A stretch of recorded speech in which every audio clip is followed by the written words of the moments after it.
উপস্থিত অতিথিবৃন্দ, আমার স্নেহের ছাত্রছাত্রীরা, আসসালামু আলাইকুম। আজ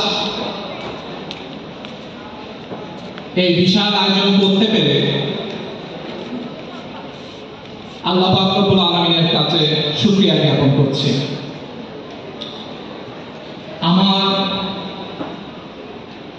সম্মানিত অতিথিবৃন্দ, যারা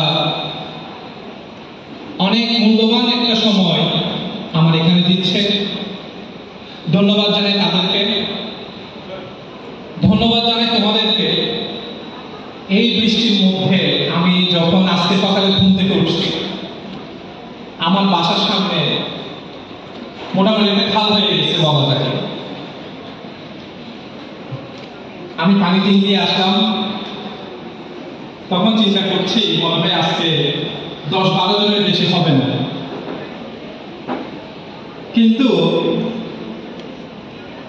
আমরা যতটুকু এক্সপেক্ট করেছিলাম আমরা অতটুকু অডিয়েন্স এই আবহাওয়ার মধ্যে পেয়েছি। এই জন্য তোমাদেরকে অনেক অনেক অনেক ধন্যবাদ। আমি ধন্যবাদ জানাচ্ছি আমার ভিটেস টিম মেম্বারদেরকে, যারা বিগত 14-15 দিন এই অনুষ্ঠানের জন্য নিরলসভাবে পরিশ্রম করেছে। আমাদের আজকে কিন্তু দুটি প্রোগ্রাম, একটা হচ্ছে 2024 ব্যাচ যারা ইউনিভার্সিটিতে চান্স পেয়েছো, আর 2025 ব্যাচ যারা সামনে এক্সাম দিবা। আমরা কখনোই এরকম ইন্টিগ্রেটেড ভাবে কখনো প্রোগ্রামটা করি নাই, কিন্তু এবারে করেছি। এবারে সেটা বিশাল আয়োজন করেছে, সামর্থ্যের একটা বিষয় ছিল।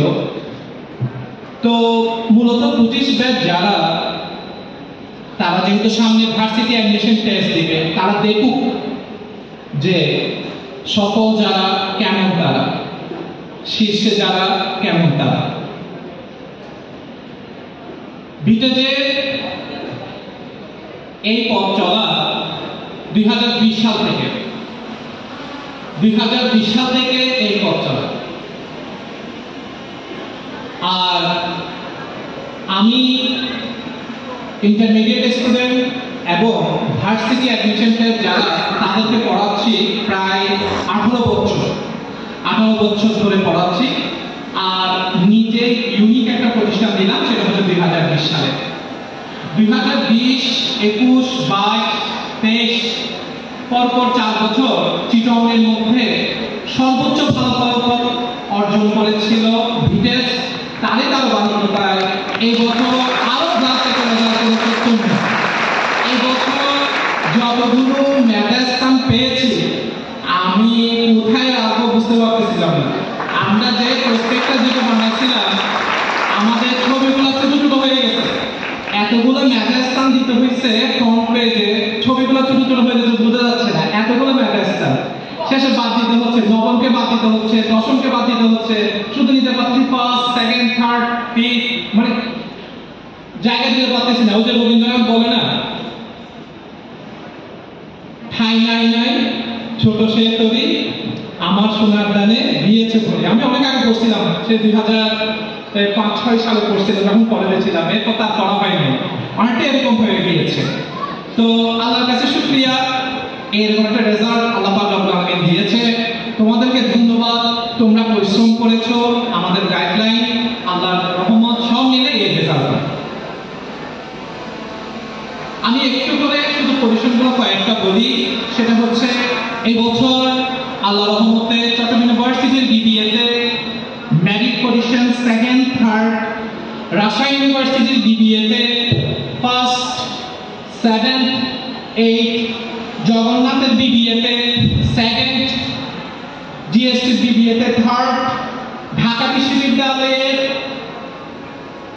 বি ইউনিটে 3rd, এবং আমি ওর নামটা একটু বলবো, ওনাদের নাম না বলবো। সেটা হচ্ছে ঢাকা ইউনিভার্সিটির বি ইউনিটও 3rd হয়েছে, চট্টগ্রাম ইউনিভার্সিটি বিবিএতেও থার্ড পেয়েছে, সেটা হচ্ছে আমাদের ফারিহাকে আজকে এসেছে, আসছে একটু হাত তুলো, ফারিহা এসেছে কিনা আজকে? হ্যাঁ, একটু করে দাঁড়াও, জাস্ট একটু দাঁড়াও, একটু অর্জনকে করতালি দিই। মানে অসম্ভব নিম্বাক একটা স্টুডেন্ট, যদিও সবার সামনে বলছি, কিছু প্রশংসা সামনাসামনি করতে হয় ওর জন্য। তাছাড়া জগন্নাথ ইউনিভার্সিটির বিতে পাস এবং অসংখ্য র্যাঙ্ক আল্লাহর রহমতে এই বছর এসেছে, এটা প্রিভিয়াস 4 বছরে কখনো আসেনি। অসংখ্য ধন্যবাদ 2024 ব্যাচ। আর সংখ্যার দিক দিয়ে আমরা একটা হিসাব করেছি। সংখ্যার দিক দিয়ে আল্লাহর রহমতে এই পর্যন্ত আমরা প্রায় 500 এর কাছাকাছি স্টুডেন্ট পেয়েছি যারা ইউনিভার্সিটিতে চান্স পেয়েছে। সোজা কথা না, একটা কোচিং, একটা ব্রাঞ্চ, 500 প্লাস স্টুডেন্ট। আমরা আরো পাবো, কারণ এখন তো মেরিট গুলো ফাইনাল হয় না, সেজন্য আমরা অনেকগুলো পাবো। তো এই ছিল 2024 ব্যাচের পরিসংখ্যান। এবার তোমাদের উদ্দেশ্যে দুই একটা কথা বলবো, কারণ আর কখন পাই কথা বলার জন্য, আজকে লাস্টে। এরপর তোমাদেরকে পাবো হয়তো খুচরা পাবো, আজ থেকে 1 বছর বাদে দেখা করতে আসবা, 2 বছর বাদে দেখা করতে আসবা, হ্যাঁ, তারপর আমার মেয়ের বিয়েতে আসবা, ছেলের বিয়েতে আসবা, হ্যাঁ, এরকম। তো আজকে এরকম যে গ্যাদার করে পাইলাম, হয়তো আর পাবো না। এই জন্য দুই একটা কথা বলি, সেটা হচ্ছে স্বপ্নকে অনেক বড় করতে হবে। এটা হচ্ছে সাফল্যের সিঁড়ি। মাত্র তুমি একটা সাফল্যের সিঁড়ি পেয়েছো, এই সিঁড়ি পেয়ে অনেক উপরে উঠতে হবে, চিন্তা ভাবনাগুলো অনেক বড় করতে হবে, অ্যাম্বিশনটা অনেক বড় করতে হবে, পাহাড় সহ বড় করতে হবে। কিরকম বড় করতে হবে? যে ডিপার্টমেন্টে চান্স পেয়েছো সেই ডিপার্টমেন্টে পাস হতে হবে। অনার্স কমপ্লিট করার পর, মাস্টার্স কমপ্লিট করার পর কোন একটা ইউনিভার্সিটির টিচার হতে হবে, পিএইচডি করতে হবে। এই ক্ষেত্রে স্বপ্নগুলো এই লেভেলের বড় করতে হবে। এখানে যারা বসে আছো, কেউ ধনীর দুলালো নয়, দুলালি নয়। এখানে কম বেশি সবাই আমরা হচ্ছে সার্ভাইভ করি, আমাদের ফ্যামিলি সার্ভাইভ করে, আমাদের বাবা, আমাদের মা সার্ভাইভ করেই আমাদেরকে সেই ক্লাস 1 থেকে 12 পর্যন্ত আমাদেরকে পড়িয়েছে। কোনো সময় যদি আমার স্যান্ডেলটা যদি ছিঁড়ে যায়, আমার বাবার স্যান্ডেলটা যদি ছিঁড়ে যায়, সেটা উনি সেলাই করে পড়েছে, কিন্তু আমার যখন স্যান্ডেল ছিঁড়ে গিয়েছে আমাকে নতুন একটা স্যান্ডেল নিয়ে দিয়েছে। এরকম সার্ভাইভাল ফ্যামিলি আছে, আরো অনেক কঠিন ফ্যামিলি আছে। আমি না বলি, তোমরা অনেকে জানো, নিজের বন্ধুদের খবর নিজেদের জানো। আমি শুধু একটা এক্সাম্পল সবসময় দিই, সেটা আজকেও দিব। সেটা হচ্ছে 2012 সালে আমার কাছে একজন স্টুডেন্ট পড়েছিল, নাম না বলি, বাড়ি হচ্ছে কুতুবদিয়া। এই স্টুডেন্টটা যখন পড়াতাম, আমরা তো স্টুডেন্টদেরকে বুঝতে পারি, স্টুডেন্টদের মনের কথা বুঝতে পারি, ফ্যামিলির কথা বুঝতে পারি। আমি ওর থেকে ওর কিছু পার্সোনাল কথা জিজ্ঞেস করেছি। ও বলেছে, স্যার আমি 2 বছর কলেজ করেছি একটা শার্ট দিয়ে, 2 বছর কলেজে আমি পড়েছি একটা শার্ট দিয়ে, একটা সাদা শার্ট, যে শার্টটা দুপুরে সকালে পরে যেতাম, বিকালে এসে ধুয়ে শুকাতে দিতাম, তারপর সকালে আবার পরে যেতাম। ওর ফ্যামিলি অবস্থা কিরকম ছিল আর তো বলার দরকার নাই। আমি তাকে সাহস দিতাম। ওই ছেলে 2012-13 সেশনে পুরা বাংলাদেশে ঢাকা ইউনিভার্সিটি ডি ইউনিটে পাস হয়েছিল, পুরা বাংলাদেশে পাস হয়েছিল। যার কথা বলেছি সে এখন কি করে জানো? সে এখন হচ্ছে একজন বাংলাদেশের জাজ, সে বিচার করে মানুষের। আমি একদিন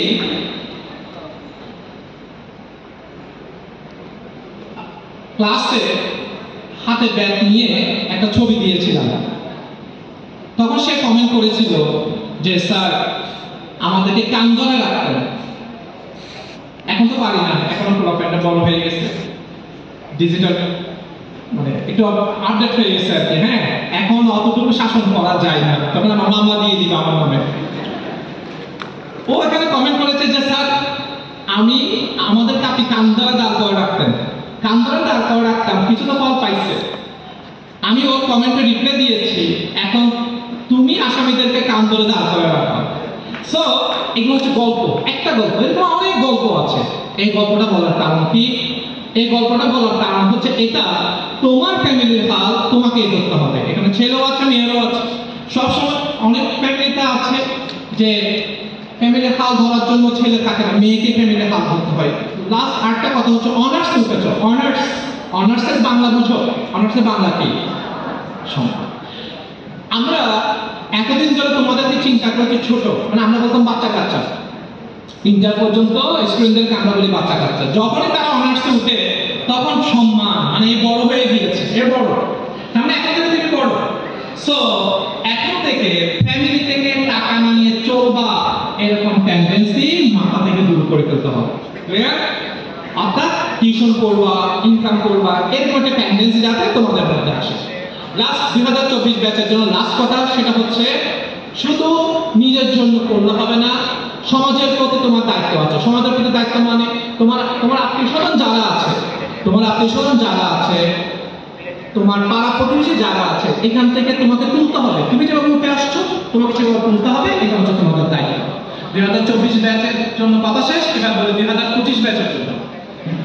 2025 ব্যাচ, 2025 ব্যাচে আমাদের শুধু দুইটি ব্যাচ থাকে, সকালে একটা ব্যাচ, বিকালে একটা ব্যাচ। বিকালে মোটামুটি 70-80 জন মতো ক্লাস করে, কিন্তু সকালে এমনও হয়েছে আমরা 10 জন দিয়ে ক্লাস করাইছি। 10 জন স্টুডেন্ট আসে, 8 জন স্টুডেন্ট আসে, 5 জন স্টুডেন্ট আসে। কারণ সকাল সেই শীতকালে সকাল 7টায় ক্লাস করা অনেকটা। এই দুটি ব্যাচ থেকে কমার্স কলেজে ফার্স্ট, মহাশয় কলেজে ফার্স্ট, সিটি কলেজে ফার্স্ট, মডেল কলেজে ফার্স্ট, আরো কয়েকটা কলেজে ফার্স্ট, তার সেকেন্ডও আছে, ফিফথও আছে, ওগুলো না বলি। সো এই কথা বলার কারণটা হচ্ছে এটা, তোমরা ওই প্রতিষ্ঠানে আছো যে প্রতিষ্ঠানে আমরা একটা বিটেস ফ্যামিলি আছি, আমার সম্মানিত শিক্ষকবৃন্দ এবং আমার টিম মেম্বার, যারা সর্বদাই চিন্তা করতে থাকি একজন স্টুডেন্টকে বেস্ট সার্ভিস কিভাবে দেওয়া যায়। এটা আমরা চেষ্টা করি, আমরা দিতে পারি, সেটা আমি বলবো না। ল্যাকিংস সব জায়গায় থাকে, কোন জায়গায় ল্যাকিংস নাই? সব জায়গায় ল্যাকিংস থাকবে, ত্রুটি বিচ্যুতি সব জায়গায় থাকবে, আমাদেরও আছে। তবে আমরা চেষ্টা করি ত্রুটি বিচ্যুতিগুলো কি সেগুলো কিভাবে সংশোধন করব। তোমরা যারা আছো আমাদেরকে একটু ইনবক্সে জানাবা, আমরা চেষ্টা করব সেই ত্রুটি বিচ্যুতিগুলো আমরা সংশোধন করার জন্য। 2025 ব্যাচ, কিছুদিন বাদে তোমাদের এইচএসসি পরীক্ষা। এইচএসসি পরীক্ষার পর তোমরা ভার্সিটি ভর্তির জন্য অবতীর্ণ হবা। তোমাদের কাঙ্ক্ষিত ঢাবি চবি, এখানে তোমরা ভর্তি হওয়ার জন্য তোমরা অধীর আগ্রহে বসে আছো। তোমাদের সে ভর্তি যাত্রায় বিটেস তোমাদের সারথি হবে, সেই লক্ষ্যে পৌঁছিয়ে দিবে ইনশাআল্লাহ। আমরা সবসময় সেটা চেষ্টা করব যাতে তোমাদের কাঙ্ক্ষিত লক্ষ্যে তোমাদেরকে পৌঁছিয়ে দিতে পারি। সো সবাই ভালো থাকবা। আমি সবার জন্য দোয়া এবং শুভকামনা জানিয়ে আজকের মতো এখানে শেষ করলাম। আসসালামু আলাইকুম।